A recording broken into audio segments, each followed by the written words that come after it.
got this whole top part all done. I'm waiting on some little wire wheels from Benchmark Abrasives to get in here. Hopefully I get in there.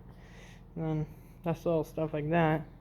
And that, but mostly it's all done pretty smooth. I mean, yeah, there's some of the red primer there, but gotta probably go over everything with sander probably. And start build that up, and a couple other little things I gotta do.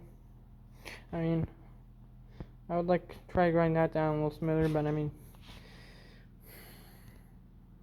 back in the 80s, they really, I mean, this was built as a tractor, so they threw it together pretty fast. I mean, there's runs in the paint and everything, so castings aren't the best as you see, but I'm trying to make it a show tractor, but just how far do I want to go? But paint job will look good, that's I know. I mean, I'm even painting the whole inside, so that should tell you how much of a restoration I'm doing. Gotta get a couple of those bearing things out, but that's pretty much it. You can probably see my trains number now, real good.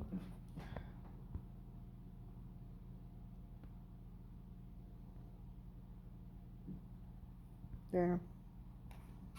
So, got the welder ready. Well, waiting on some ground clamps.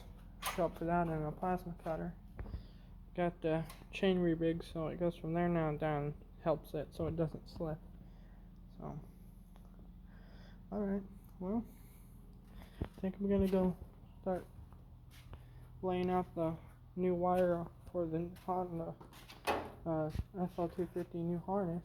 So, and when we're done with the red, there's the blue right there. So, get the job done, do it right, because if you ain't doing it right, you ain't doing it at all.